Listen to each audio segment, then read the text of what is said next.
Hi everyone, I hope you're all well. I am recording the video about the post-course essay for HSP402 as I said that I would. Now, we've already got the information up on the Milo site for you so that you should be able to see everything there that you need and so forth. And I've put a list of useful readings up there. There's no specific readings that are better than others. They're just to get you to read broadly.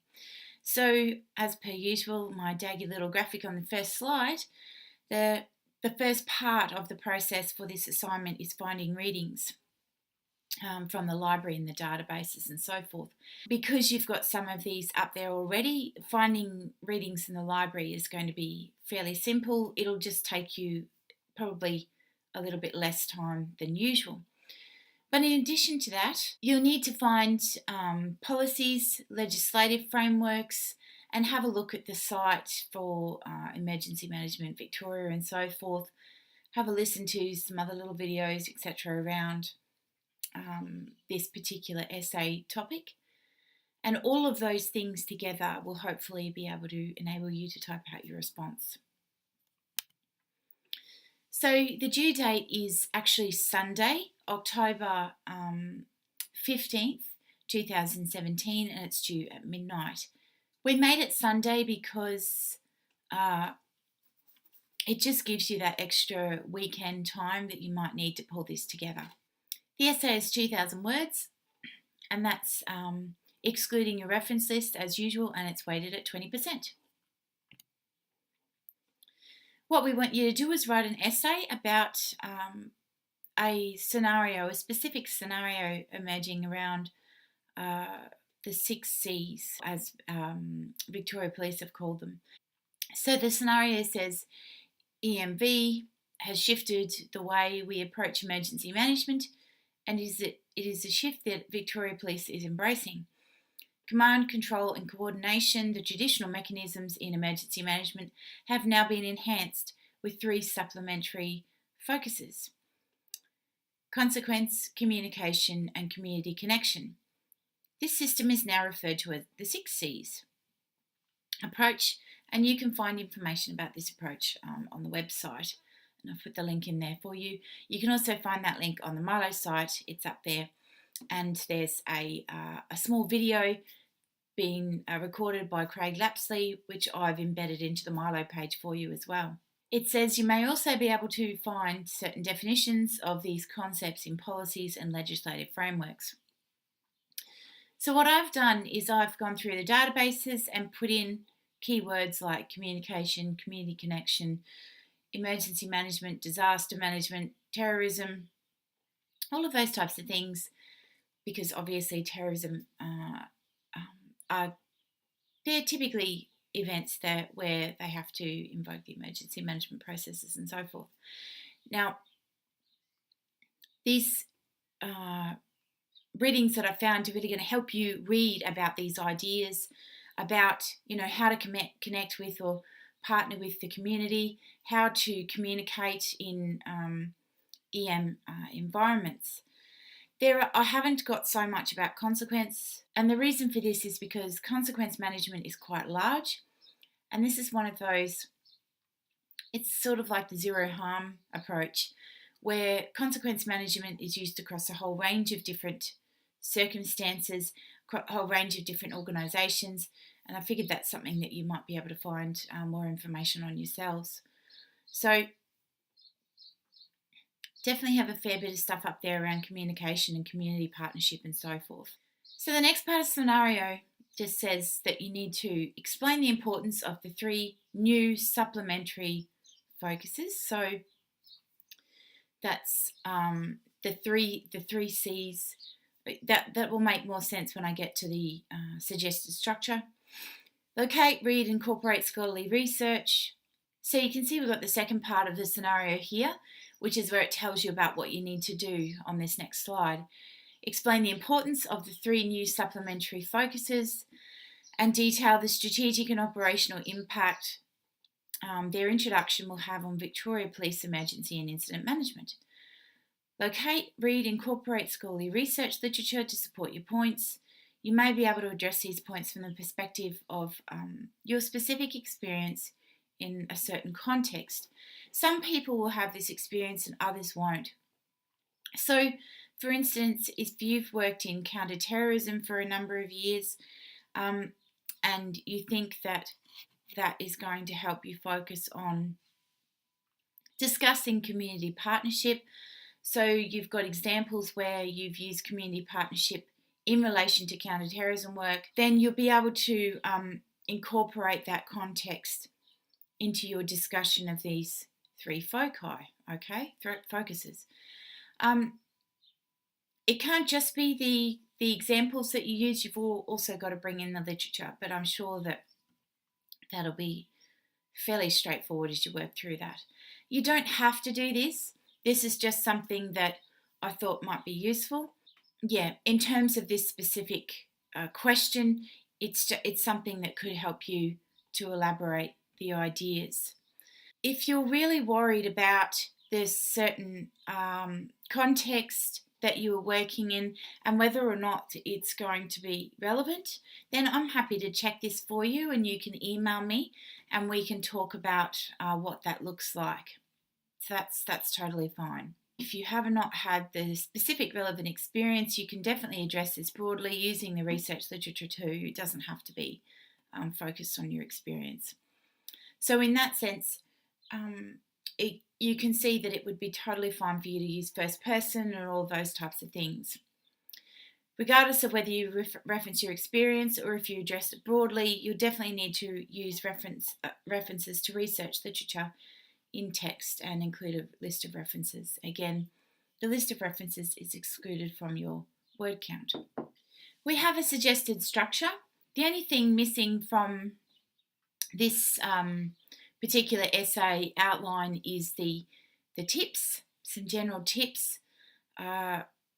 Because we haven't written this one before, it's going to be pretty hard for me to write up tips when I don't really understand what you'll be putting together and so forth.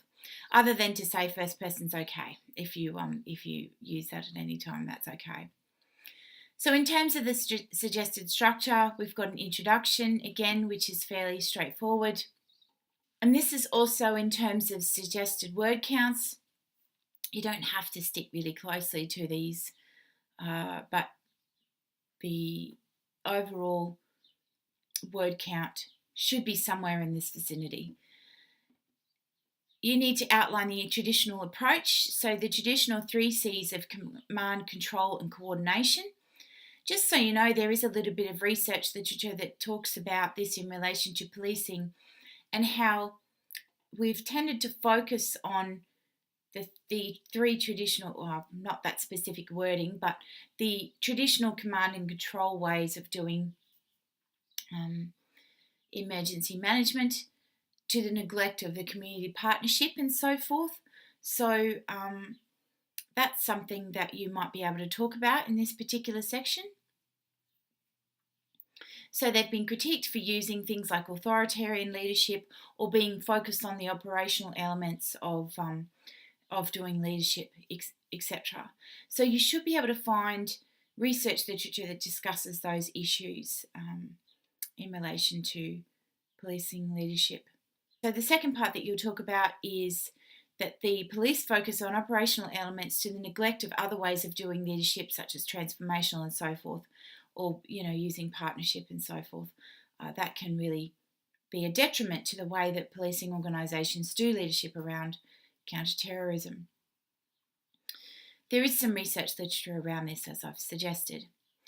Then you need to outline the new approach, the new 3 C's that they've pulled in: consequence, communication, community connection. Again, research literature has been written around these types of things and the ways that they need to be incorporated into what policing organisations do with emergency management.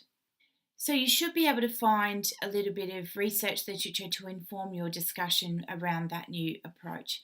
Not a huge amount, just maybe a couple of references here and there is totally fine. Most of your research literature that you'll be using is in the major parts of the essay that I talk about on the second slide around suggested structure for this particular task. So what is the strategic impact of the 3 new C's for emergency management? About 800 words for this one.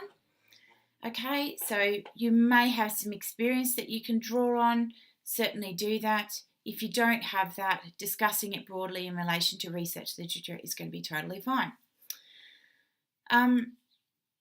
The second sort of major task is what is the operational impact of the 3 new C's for emergency management within VicPol. Again, you might have some specific experience that you can talk about, but you can just talk about it broadly if you don't. So strategic impact, operational impact. You really need to know what these mean and the ideas that come up in your head when you're talking about it. So for instance, if we're talking about strategic impact, then possibly discussion around media and so forth is pretty important, around how it's going to impact on the organisation generally is pretty important because that's a strategic focus for VicPol. If you're talking about the operational impact, then how does the way that we do emergency management change operationally for Victoria Police? So it might be moving more towards the communication and partnership and away from the focus on command and control, etc. So just thinking broadly about those specific areas of concern within those 2 keywords. Of course, we have a conclusion as usual that summarises the main points. Please remember that your introduction and your conclusion must be 1 block paragraph. Please don't put little tiny paragraphs. I was quite amazed at how many people did this, even though you've been given feedback multiple times now about the need to just make it 1 paragraph in your introduction and 1 paragraph in your conclusion. And the references not included in the word count. Again, it's okay to use APA if you know about that, but please, use Harvard if you possibly can. The criteria sheet has very specific list of things that you need to tick off on: addressing the set task, applying theories and approaches of emergency management from EMV. And you can also bring in theories of emergency management if you know about that. You can go and have a read about that to help you elaborate the ideas that you need to talk about in this essay. And applying practical knowledge to manage human, financial, physical resources. Okay, so that's showing that you've got an understanding of those strategic and operational issues, as well as things like communication, as well as things like command and control. So it's really broadly assessing all of those types of things in here. Then we've got looking at demonstrating your ability to lead and represent your organisation. We've got things like discuss strategic impact of the 3 new C's upon Victoria Police emergency and incident management, where you're looking at clear and specific discussion of strategic impact of the 3 new C's. Okay, it's pretty straightforward. And again, discussion of operational impact. So clear and specific discussion of the operational impact of the 3 new C's upon VicPol emergency and incident management. So these things should be fairly straightforward for you. Focus around media or focus around something else. Pretty easy, really.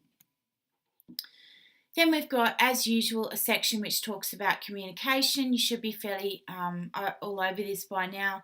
Using appropriate expression and English conventions, attributing the work of others correctly, 10 or more references, okay, folks? Making sure that you're ticking off on that. Applying Harvard Referencing Guide at the UTAS library as well. I probably don't need to go over how to structure an essay now. I think you're onto that. But remembering that you need an introduction, making sure that you've got your roadmap, because a lot of people missed this in the last essay.